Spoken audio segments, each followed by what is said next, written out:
nanone reka nongere mbasuhuze kandi nizere ko aho muri hose muri amahoro ibintu byose bimeze neza. Of course nge nitwa Irene Murinda habi. Wewe witwa nde? Dorcas Vestine. Oya ni mama. Ni byinshi mwabonye mu bitangazamakuru bitandukanye ku mbuga nkoranyambaga, niyo mpamvu twafashe umwanzuro wo kuza gukora iki kiganiro kugira ngo bise naho nako nta nubwo bise naho amazimwe acike byanga byemera. Benshi ndabizi ko bishimye kubona byonyine ifoto nubwo tutaranavuga sibyo.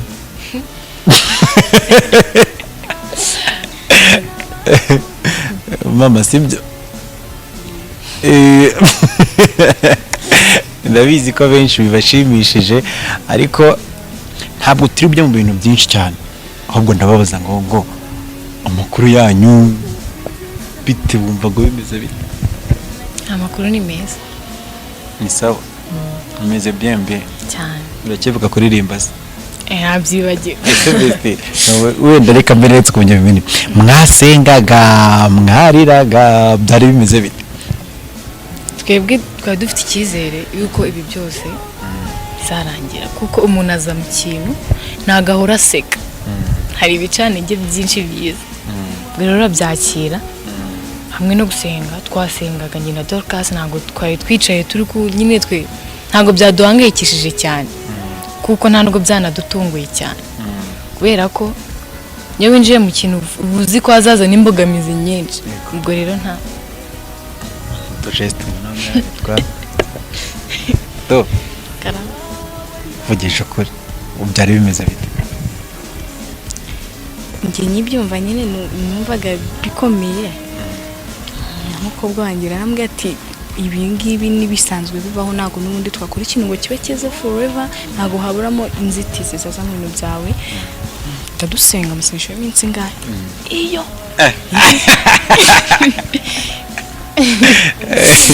turayasoza mu kanya ubwo saa 12. Noneho wabona abantu bari kubaza ngo kutabaza mama nta bintu byinshi ndi bumubaze. Yego umubaze ikizi.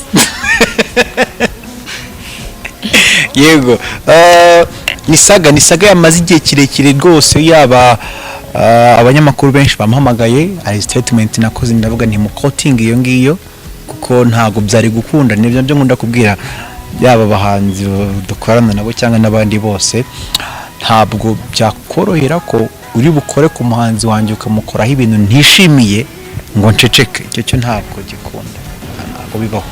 Cya kabiri gutandukana cyangwa kudatandukana, ibyo ni ibintu abantu bahita mu bwabo sibyo, ariko nanone ntabwo bikwiye gutuma habaho umwuka mubi. So niyo mpamvu nakoze iriya statement kugira ngo ibintu byinshi bisobanuke.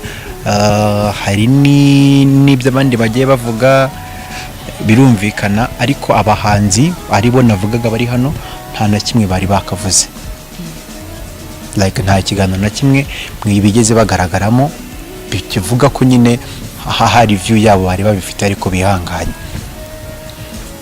Urebye byanga byemera mu mazimazi wakoresha ibiganiro byinshi umwamenyereye itangazamakuru ntabwo bikugoye. Wowe usobanuye uti ngewe nka Dorcas ibi bintu byari bimeze gutyo, wavuga iki? Uko nabivuga ukuntu byari bimeze nyine ubwo sinzi ko nabivuga reka Vestine amanze. Ese ni njye wabajije ndio muri massage ntabwo nshaka kuvuga cyane amavuta atameneka. Reka Vestine amanze weze byo kumena amavuta Doroka tubwire. Vestine amanze kuko mwuba mba numva namwuba ahantu hose turakabanza. Amavuta nanjye ntabwo yameneka kambivuga. Twebwe kuntu twabifashe ibi bintu cyangwa harya wari umubajije ngo iki wabisobanura ute? Ibi bintu ukuntu abisobanura kuko byanga byemera abantu barashaka kubaza ngo byaje bite, byatewe n'iki, ibintu nk'ibyo ngibyo mu buryo rwose bwumvikana butagoranye. Ibintu ukuntu byaje ni nka satani yabizanye ariko ntabwo ari nka satani yabizanye, ni satani yabizanye. ni satani yabizanye. Yego. Ariko ibintu iyo bibaye ni tugiremo n'ibintu by'ubwenge cyane, hari igihe bigera kure hashoboka. Ariko ibintu ukuntu twayibonye harimo n'ibintu byo kubeshya byinshi, ariko byo kubeshya byinshi. Ubwo rero ni byinshi twagiye tubona, nta navugira aha, twaje kugira ngo tubwire abantu ukuri.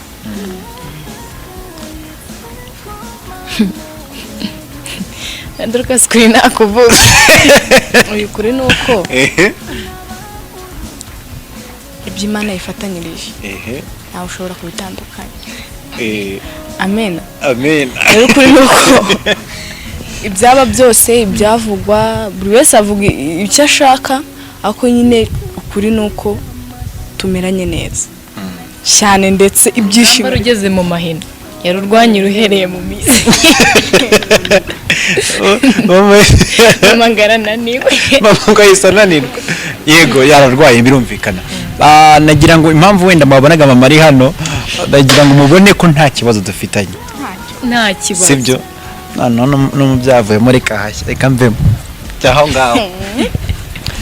Twagiye noneho tugiye kuririmbira indirimbo muzanye. Urugamba? Yego. Cyane. Nameze kuririmba. Ibi bintu mwanyereje umusatsi mwana. Aho tubabarira. Byagenze bitunganye tunagahereho. Mwanyereje bigenze gute? Amubwire Irene, satani yinjiye. Twe twajyanywe n'umuntu. Turagenda nyine ngo tugiye kwiyogoshesha. Ntago dukunda imisatsi myinshi, turacyane n'abana, ntago ari myiza. Dushaka kuyikuraho nyine. Natwe uko byagenze tukabona bimeze gutya, nta muntu ubeshye. Nasanze imisatsi yanyereye. Ese baba ratarika mvugiye.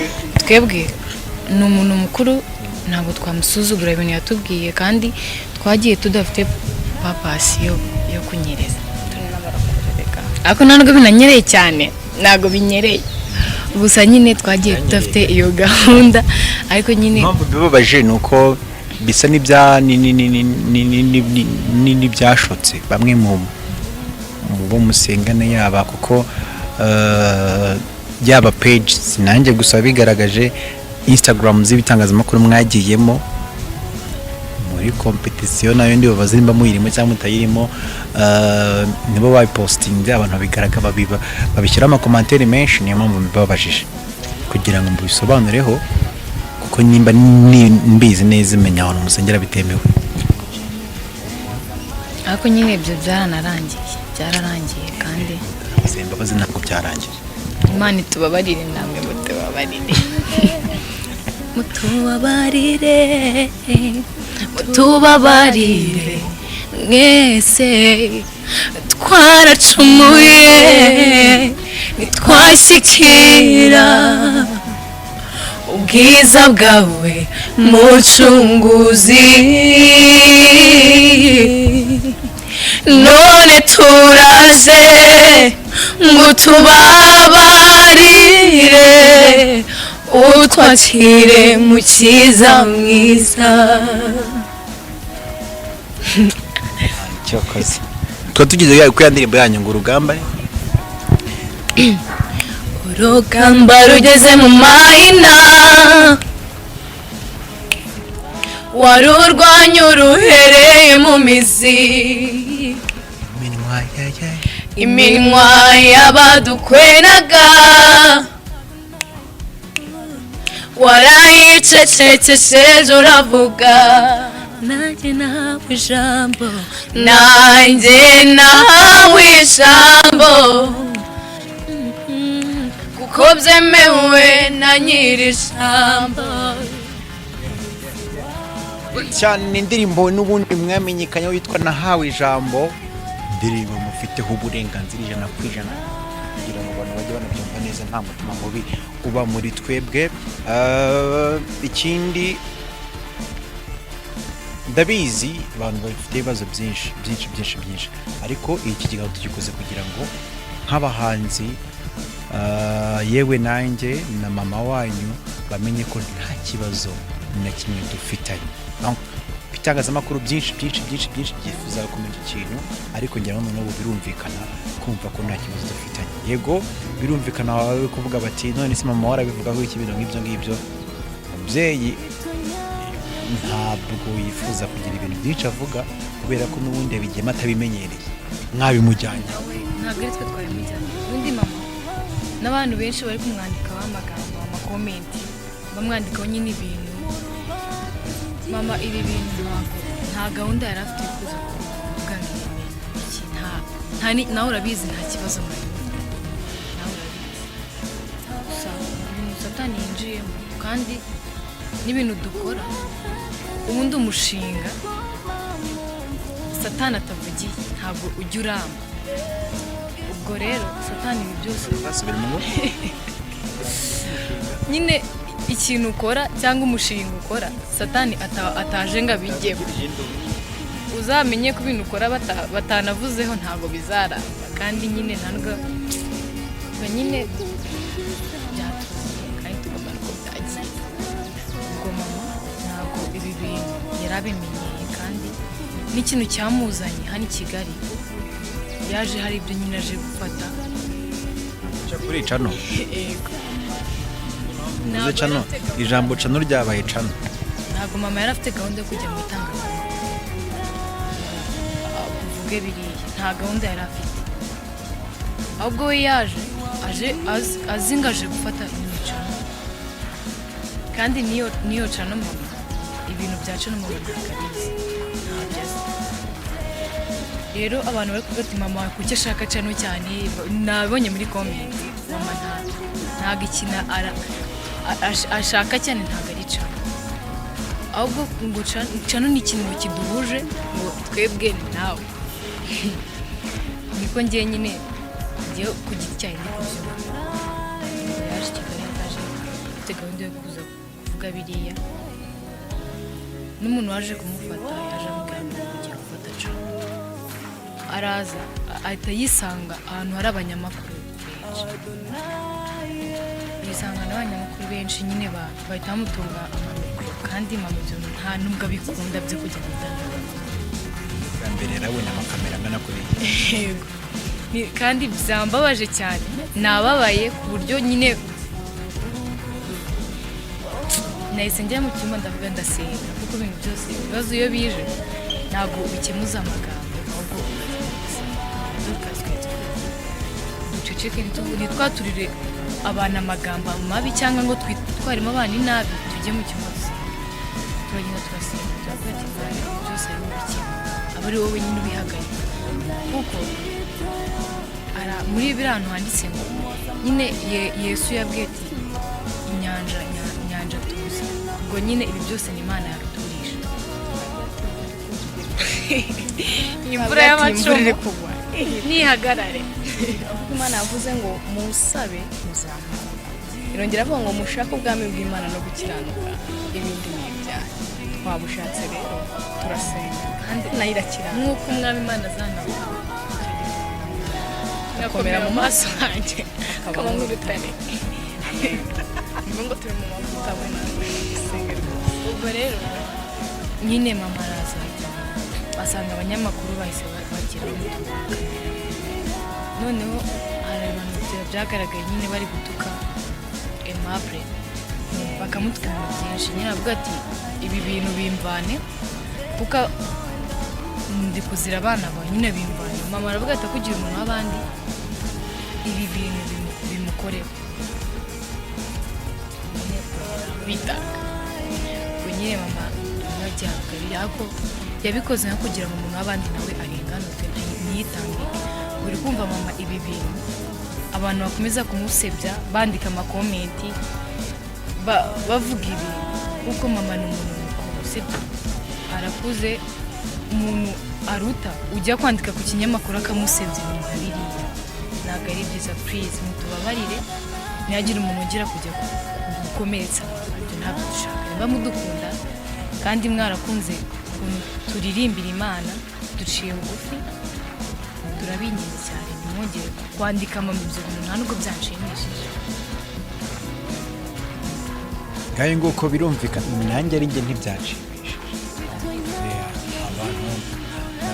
birumvikana kubera ko byo ni atamenyereye yarajemo tumbasha kubyumva kuko ngewe niko kazi kanjye duhoramo buri munsi kuba rero biriya byabaye byose koze nakabaye ndi umuntu wa mbere urakara ndetse cyane ariko nari nabashaga kubyumva nyine kuko ari ibintu atamenyereye kandi nge muzi tuziranye ko nta kibazo cya danje gihari nijya mbwe kumukoresha interview arabyanga aravuga ati ntabwo gitangazamakuru kuba yarabikoze ntabwo yabikoze kugira ngo arenganure umuntu wari wabi kuko yarabizi ko arengana nyine gusaba mama ntabwo yabikoze si ukuvuga ngo mama yakoze ibintu atatekereje kugira neza bw'inkware bugigondeje kandi mama nta nubwo akunda n'ibintu byavuga ngo umuntu amwitwaraho inabi ngo abana ngo bari kuzira abana ngo bari kumutuka mama ahitamo rero ngo kumurenganura mama ari we wishyira ubwo rero ikintu nasaba perezida binginze mama ni umubyeyi mukuru hari na benshi bari kubyandika abaruta kandi yanababyara ibyo ndabinginze rero byo kubwire kuvuga mama twe ntabwo twatandukanye turi gukomeza byo kwandika ngo twatandukanye hari abo byashimishije ariko hari n'abo byababaje abantu byababaje rero ntabwo twatandukanye turacyakomeje kuririmba nk'uko twahamagawe n'Imana sitani mu katara ya ngiye narasigaye ubundi twebwe ntabwo twahamagawe twarahamagawe rero iyo uhamagawe baguhereza n'imperekeza ngwino rero iyo uhamagawe nyine n'Imana ufite n'ibyo uzasanga iyo wihamagaye ngo wijyanira n'imamba ubwo rero Imana yaduhaye impamba ziduherekeye impamvu ntabwo batuzagira ntabwo ibintu byose ni ibigambi ntabwo banzagira Yesu ari kumwe nanjye ntabwo banzagira namenye ko umubyeyi wakubyaye yagutererana kandi n'inshuti ntizitinya kubikora ariko Imana twakurikiye ntigitererana bayo mu makuba no mu byago ntidutererana mu makuba no mu byago ntidutererana intambara urwana none nibwo buhamya bwawe bw'ejo amarira urira none nibwo buhamya bwawe bw'ejo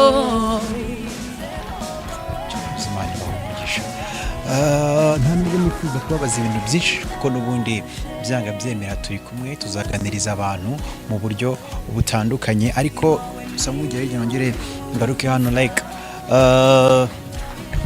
bavuze byinshi mwanditse byinshi mwasomye byinshi ni uko birangiye yaba abana barahari ntaho bagiye umuziki barawukomeje ntaho bagiye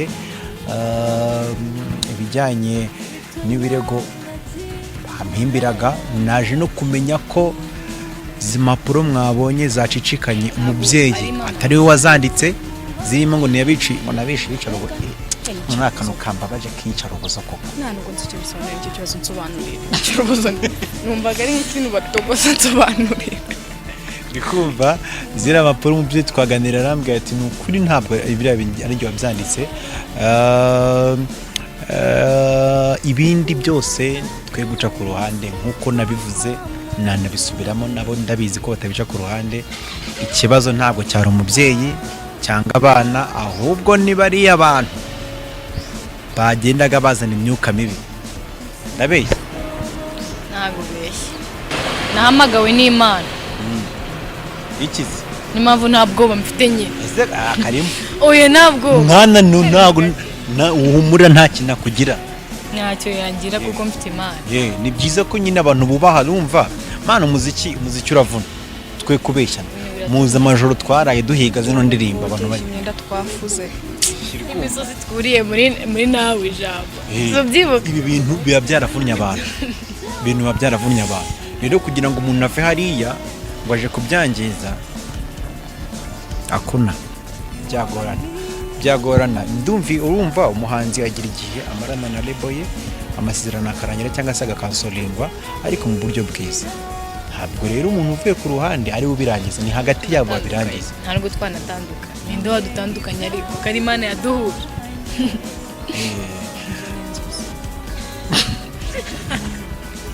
ukuntu urota kari agatangazo karabahaguye nahise mugatima nawe bitanuze ko ngendera ku ijambo hari ngira n'ikibazo byanteye ko nahise nsenga. Hari ukuntu usenga Imana igatubwira ati humura mwana wanjye ibyo uvuga byose ndabyumva, kandi mbere yo kubimbwira ngo namaze kubimenya ose warenza ikimana nakubwiye icyo gihe na Donaya bahari.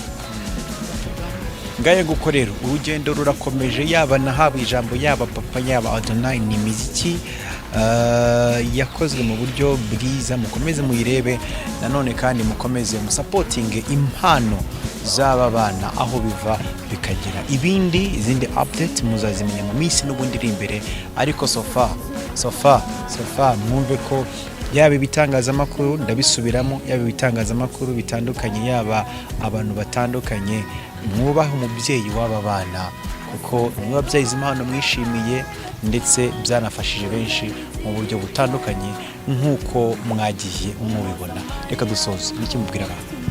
Ikintu twababwira, turashimira abantu badusenyera indirimbo. Hari benshi, hari abakunzi bacu twagiye tubona, hari ama SMS twabonye bakatwandikira, abo ndabashimiye cyane kuko hari abantu badukomeje, hari n'abantu bishimiye bakanabikugaragariza ko babyishimiye. Ariko ndashimira abakunzi bacu cyane, kandi n'ikintu nabasaba, nimwumve ko byarangiye, nimwumve ko ibintu byacitse, turacyakomeje gukora kuko ntabwo twatandukanye na Irene, ntabwo twatandukanye, kandi n'ibinyamakuru biri kwandika please mwihangane mushiremo ibintu by'ibinyoma byinshi kuko bino bintu ntabwo nari mbimenyereye cyane, naratunguwe. Hari n'abanditse ngo twagiye muri hostelariya muri ki ngo karete tube tukarete tukarenge. Nanjye ikintu nababwira nyine, ndashimira abantu badufashe muri ibi bakadusengera. Ikindi kintu nababwira, nagiye bandika comment ati murazimye iki wapi, ntabwo tuzimye, ahubwo nibwo ibintu bigiye gutangira. Ubwo tugiye gutangira neza cyane, ahubwo imbaraga zigiye kuba nyinshi cyane, mugiye kwishima, uko mwishimye cyane, kandi turabashimira uburyo mwatubaye hafi. Abataravuze ibinyoma Imana ibahe umugisha, n'ababivuze Imana ibababarire.